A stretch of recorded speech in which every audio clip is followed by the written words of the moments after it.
posted list of ranked grades are about, so clearly that the unfit will drop from the reproduction sweepstakes, either in despair or because their likely mates will have accepted the school's judgment of them as terminally inferior. And last comes a fancy Latin word, the propaidutic function. That's a fancy word meaning that a small fraction of lucky kids will quietly be taught how to take over management of this continuing project. Guardians of a population deliberately dumbed down and rendered childlike in order that government and economic life can be managed with a minimum of hassle. It's that low-down, nitty-gritty, common purpose. Not Marx's grand warfare between classes and greedy captains of industry. It's simply so that management will have a minimum of hassles. Now, it's one thing to say you're going to do all those things, and another to actually do them. What, for instance, would the mechanism look like which could reduce people to a state where they would be compliant in such an arrangement? While Britain and Germany had conditioned their own populations for centuries to accept paternalistic direction from the political state, it hadn't happened to anywhere near that degree in North America. And a project of this magnitude could not just be rammed down citizens' throats. They would have to be taught to actually welcome it, increment by increment. If any of you have read Orwell's 1984, it was necessary before you could get rid of Winston Smith to compel him to love Big Brother. Because if you were forced to execute him, hating Big Brother, you wouldn't know how many more Winstons were out there. So you had to adjust his mind. Now, in this system, if at any point public outrage became too loud, the scheme's managers were instructed to retract it a bit and wait until, under cover of some national emergency like war or any other civil unrest, it could be sent racing forward again while people were looking elsewhere. That is how the formidable United States ability to read and argue was deconstructed during the drums and tramplings of World War II. The plan, simplified mightily for the purposes of this talk, called for the infantilization of North America, the gradual dumbing down, the gradual demoralization, the slow, steady removal of critical responsibilities from families and their transfer to bureaucrats. What I'm talking about here is a radical extension of childhood, principally through schooling at first, but in time through every institution, including and especially popular entertainment under direction of a small elite. Popular entertainment, of course, removes the necessity to entertain oneself. But once again, we need to reiterate that childishness is not an objectionable quality to management, but rather its very justification for being.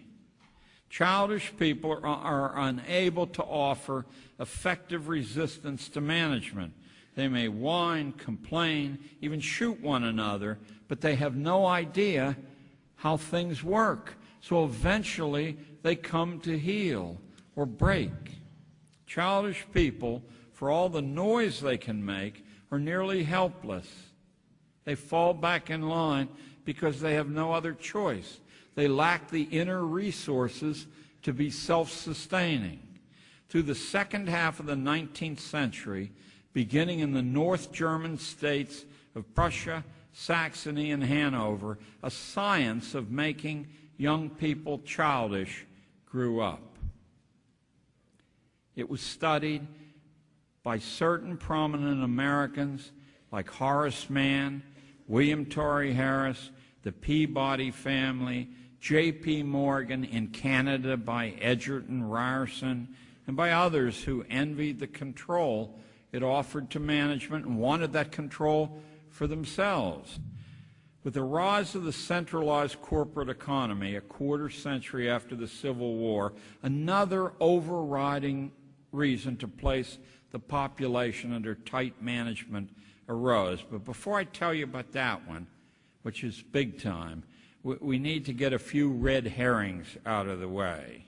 At the same time this project was going, other groups besides businessmen and political leaders had reasons to advocate against intellectual education and education in personal competence. Utopian socialists like Robert Owen and John Ruskin thought that through an endless childhood, an agrarian utopia could be achieved. The evolutionary crowd like Darwin, Galton, and Herbert Spencer thought that most of us were biologically retarded and couldn't grow up, so we had to be cared for. It would only make trouble to allow people to try to grow up.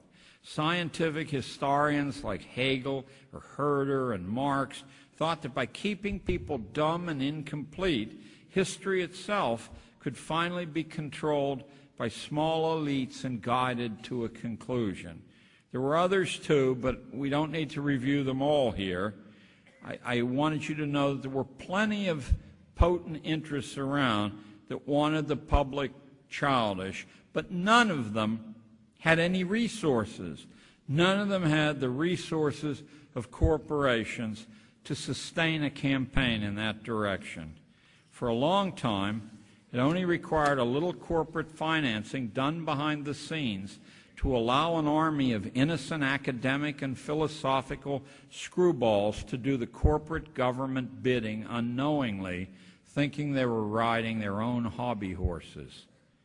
I personally was put on the trail of radically extended childhood paid for by business by reading the works of a man named Elwood Cubberley, who was a friend of Dr. Conan at Harvard.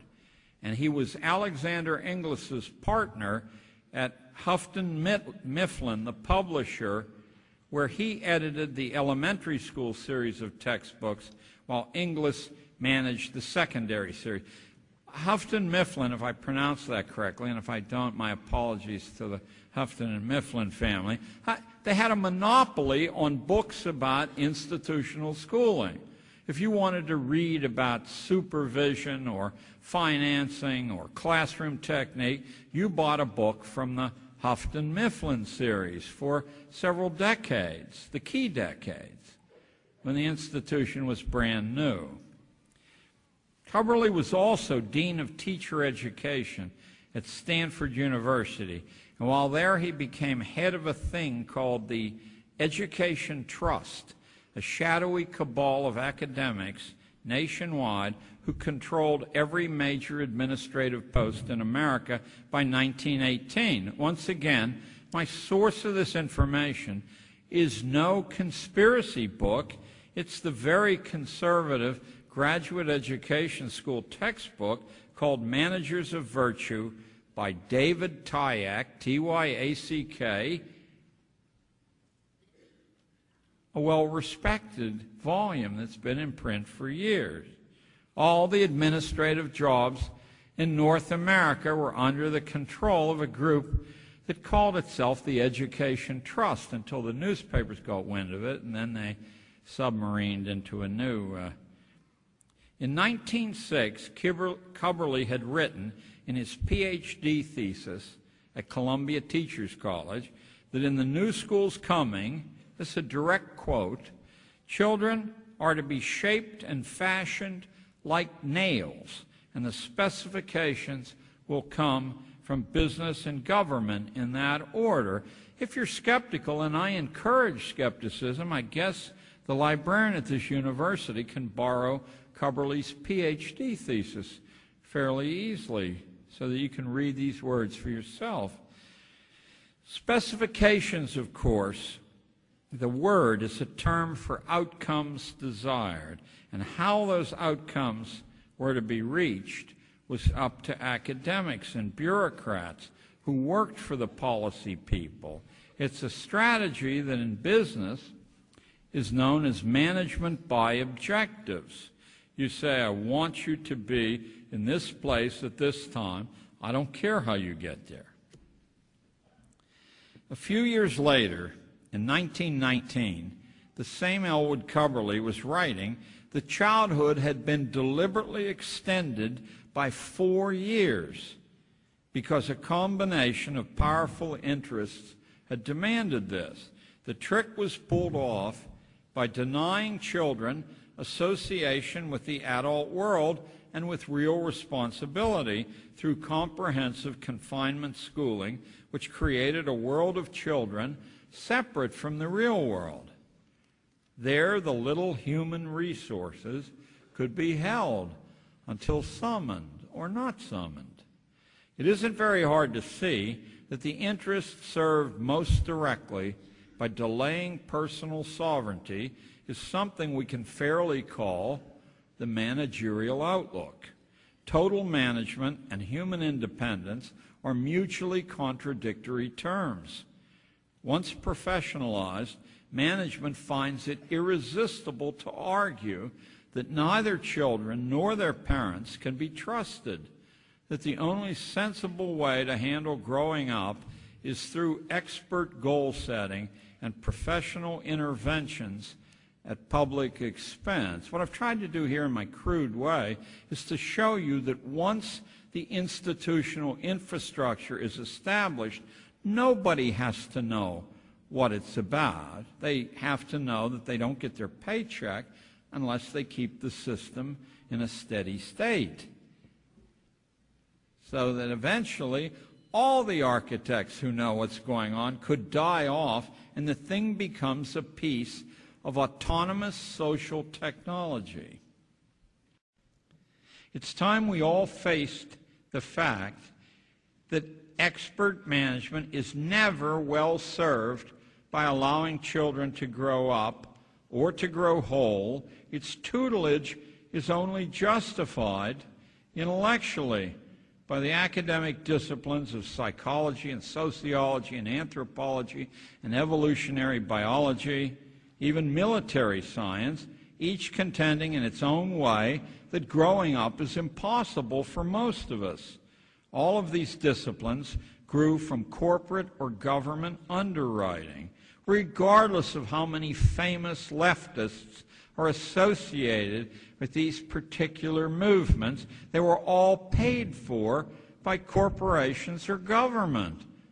Why? The philosophical momentum of managerialism in the West was, in my opinion, only balked by the theology of Christianity, which expressly forbids the faithful to duck personal responsibility, and it establishes the road to salvation as a lonely personal road. You can get some assistance from being part of a congregation, but when you stand face to face with your Maker, according to this theology, there are no excuses. You are fully responsible. Thus, Western religious thinking itself became a prime target of schooling, as from a pedagogical perspective, it was implacably contrarian, so it had to be systematically destroyed. Somewhat over 100 years ago, higher academic voices in America